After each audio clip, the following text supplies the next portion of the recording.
Isang mapagpalang araw mga kapisamban maragul, muli po ako po si Althea at nagbabalik po ngayon ang Basilica Catecism, isang podcast na puno ng aral, kwentuhan at pananampalataya. Sa mga nakaraang episode po ng ating podcast ay natalakay na po natin ang iba't ibang impormasyon tungkol sa isang minor basilica at natalakay na din po natin ang kasaysayan ng Pisamban Maragul.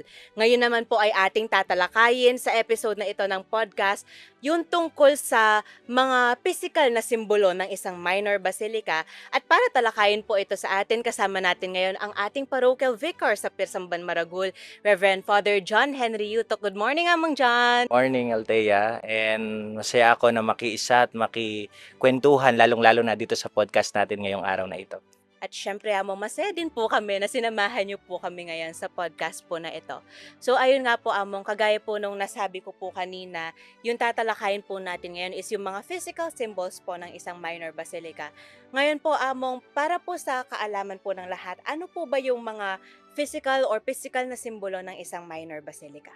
Kung titingnan natin, Althea, meron tayong tinatawag na 3 uri ng physical na simbolo ng isang minor basilica. At ito yung mga sumusunod, yung tinatawag nating ombrellino, tintinabulum, papal insignia o tinatawag natin bilang kilala sa tawag na cross keys of St. Peter. Yun. Okay po, mo. So, 3 po sila in total po, no? Ano po yung, pwede po ba natin silang isa-isahin po, Mong, yung mga meaning po nila, ganon? Sige.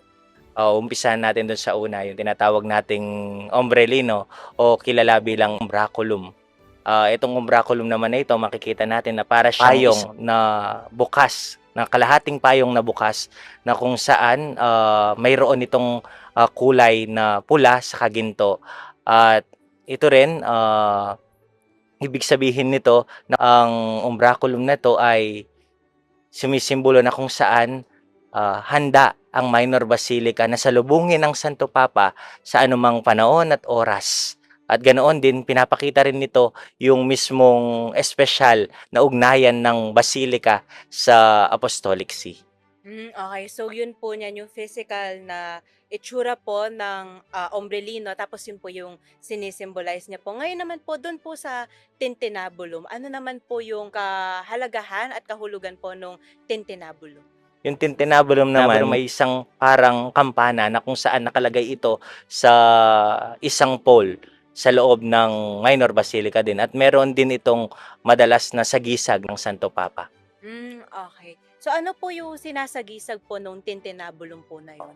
Yung sinasagisag nito, yung simbolo nito, ay yung koneksyon ng minor basilica sa pinapakita rin nito na kung saan yung mismong dangal ng minor basilica na kung saan itong simbolo na to ay ginagamit din. Ayon din sa tradisyon, ginagamit ito sa mismong mga prosesyon upang sa ganon ipakita yung presensya at yung dangal ng isang minor basilica. So, ganun po pala ganun. kalalalim yung sinisimbolo po niya. Tapos, last po, meron pa po tayong last na simbolo.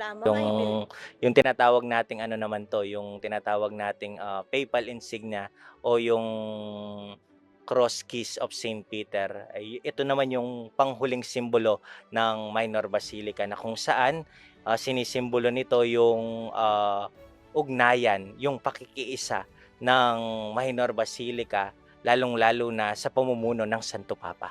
Okay. So, yung all in all po, mo, yung pangkalahatan po, gaano po kahalaga itong mga simbolo po na ito sa isang minor basilica, lalong-lalo na po sa ating Pisamban Maragol, Among?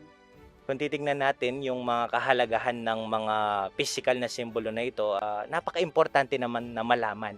Siyempre, yung minor basilica ay hindi na isang ordinaryong parokya na lamang. Bagkus, ito ay isang lugar na kung saan pinapakita nito yung malalim na pananampalataya, debosyon, pati na rin yung matibay na at magandang kasaysayan ng mismong simbahan o mismong minor basilica na ito. At ganoon din, pinapakita rin nito yung mismong mataas na responsibilidad ng minor basilica sa mismong standard niya pagdating sa pagsamba, pati na rin sa mga gawaing pastoral.